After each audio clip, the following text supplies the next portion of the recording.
Welcome to Third Eye Weekly. Joining us today is Alan Beck, Director for the Center for Human-Animal Bond at Purdue University. He's here to talk with us about research on the mutual benefits of human and animal bonding. Welcome to the show. It's my pleasure to be with you.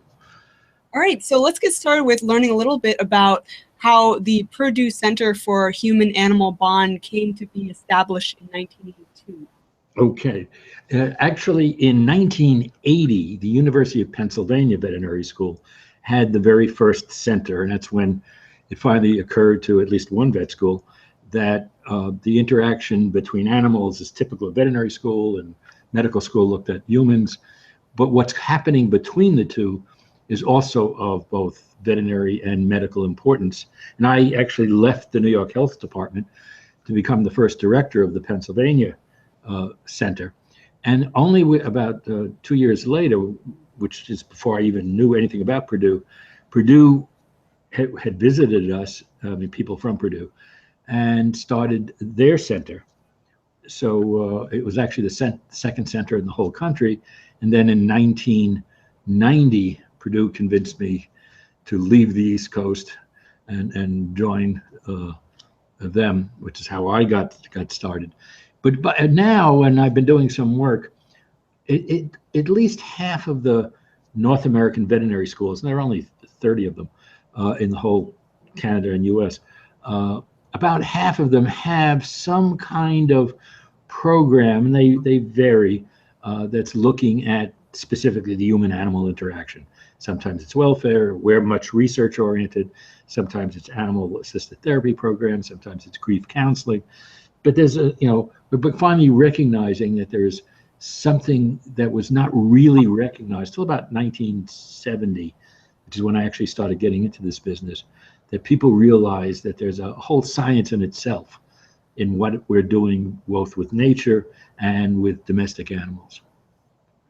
So a lot of people wonder if animals have the same capacity to love that humans do. What do studies show about this?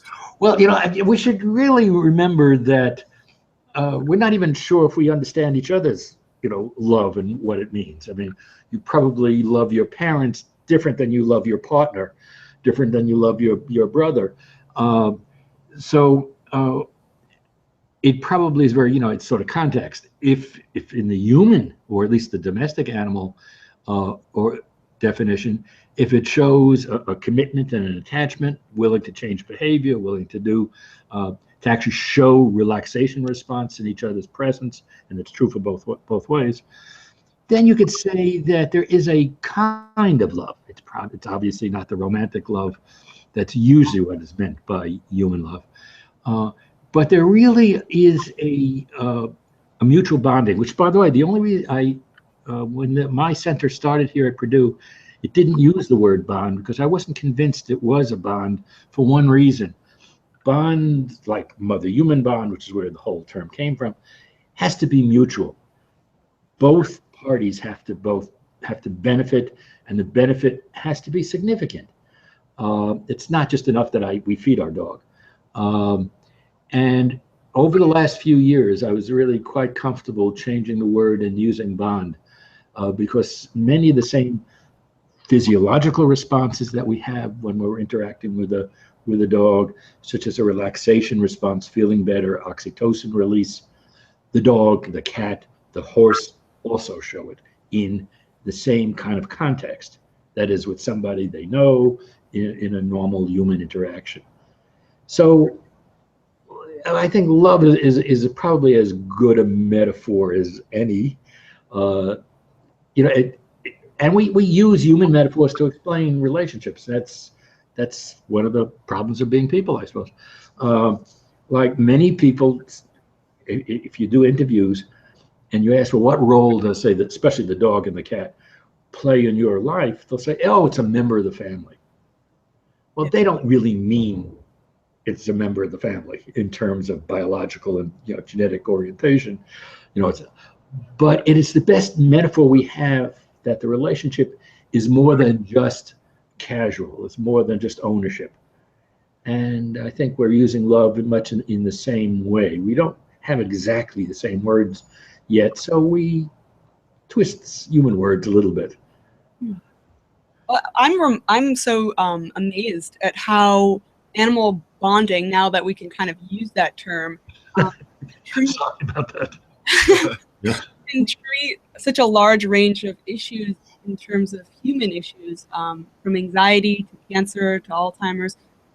Explain a little bit more about how it can help treat such a breadth of issues. And probably the simplest and I think the most honest model, which is the model of our original research, is that there's nothing magic about this. It is all the human's ability to incorporate our relationship with animals in the same way, again, just using the same words, as we have with each other. Because we know that social support theory says that humans benefit from each other's interactions. The most important part of our lives is other people. And we know that people who don't do well with other people or can't do well don't do nearly as well. In fact, social isolation is a kind of torture. And that we feel less lonely. We use each other for touch. Every culture has a kind of hugging, touching, hand-holding, shaking hands. We all talk to each other. We all really care about others, and that's inborn as well. So what we've done with animals, especially our dogs and cats, is it's incorporating the same behaviors. You and I do a lot of talking. Well, 97% of people who have dogs and cats talk to those animals. 3% lied. I mean, everybody talks to their animals. As I said, there's a relaxation response. If you and I were together, we would feel less lonely, and we would actually have a slight drop in blood pressure. Well, if you were with an animal like a dog or a cat that you know and relax and pet them, you have a drop in blood pressure. So really, one of it's not magic. It's just that the value of animals is very much like the value of other people. Except animals also add, and people do too, but animals do it even more easily. Animals give us a focus of attention. When we're with an animal, that you're in the present. And remember, stress is nothing more than regretting the past and worrying about the future. When you're in the present, you're not stressed. Oh, you have normative stress, like we're stressed now talking because we're interacting and we're worried about how we respond. But that's a normative response. But we try to stay we try to do things to stay in the present. Animals just allow us to do that. So that's one of the ways that we found, just as a very simple example. One of the biggest problems that Alzheimer's patients have, especially Alzheimer's in hospitals, advanced Alzheimer's, is that they're so agitated that they don't eat well. They don't sit down. They don't have the feedback from being hungry. And one of the biggest problems for Alzheimer's patients in nursing homes is weight loss to the point of being dangerous. You'll break bones and so on. Well, nothing holds their attention. When we need time to sit, relax, and perhaps eat, we'll read, we'll watch television, we'll listen to music. None of that works for Alzheimer's patients. But we thought that maybe fish might, and that's the other way animals help, the biophilia hypothesis. So sure enough, we weighed all the food and we've now done it in 3 different states. We weigh the food, and then we introduce a very basic fish tank. It's self-contained, so you can't, the patient can't inadvertently either hurt the animals or hurt themselves, and so on. We use basic goldfish. I mean, nothing special at all. And sure enough, it would calm them down. That was actually a secondary study. We showed that that's how it worked, is that they would sit, and even though they didn't look like they were paying any attention, were very much aware of the fish. They would ask about it, and we got an increase in weight. We would have been happy if they just maintained their weight. We actually got an increase in weight because they would just sit long enough to eat, and being also less agitated. And let's face it, if you sit in one place and you're calm, you eat if there's food in front of you. We all do that.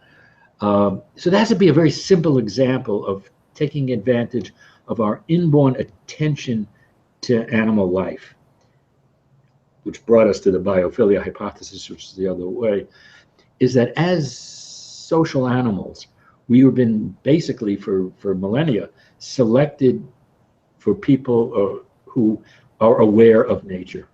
Because let's face it, early people, if they weren't paying attention to which plants they could eat or not eat, which animals they can eat and which animals are going to eat them, if you weren't paying attention, you're not going to survive and have more the next generation. So we've inadvertently selected ourselves for being aware of nature, and we are very much aware of nature. And we've also selected ourselves, of course, to be social animals. And this actually has health effects. As far back as 1974, or maybe it's 84, Roger Ulrich showed that people recovering from, he used gallbladder surgery, but you can use any stress event. People recovering from surgery who could look out on a park healed faster and requested painkillers less than people with the same operations, but who had to look out onto just a plain urban setting, the wall and the parking lot, the rest of us. And the people who evaluated both patients had no idea that was the study. Obviously, the patients didn't realize that was the study. And we now know this. We care about nature. I mean, you look for nature when you go for a vacation. You look, if a restaurant is worried about you getting bored because they're a little slow, they'll get fish tanks or plants. They don't even realize that's why they're doing it. And if they don't have good plants, they'll put in plastic plants. In media, the most rapid television cable shows are those that have animals. So we're very much aware that nature part. So that's part of the health benefit, plus the fact that it's a good focus of attention, plus the fact that it releases some of the same physiological responses as human interaction. The fact that animals are good for your health is really not a surprise. In fact, it would be very hard to explain the opposite if it wasn't true. So, we're running a little bit on time. Sorry about that. Now, now that you guys have come to so much research on the mutual benefits of animals and human bonding, what are some of the areas that need further research? Excellent question.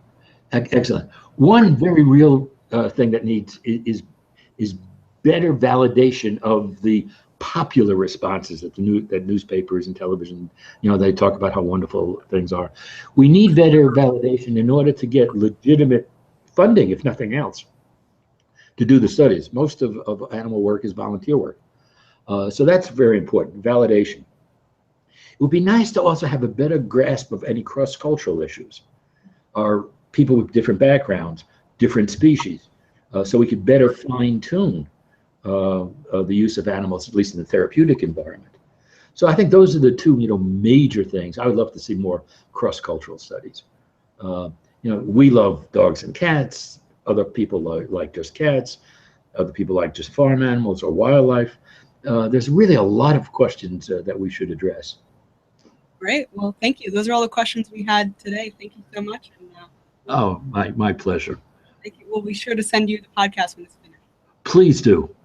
And thank you. Very good luck with your work.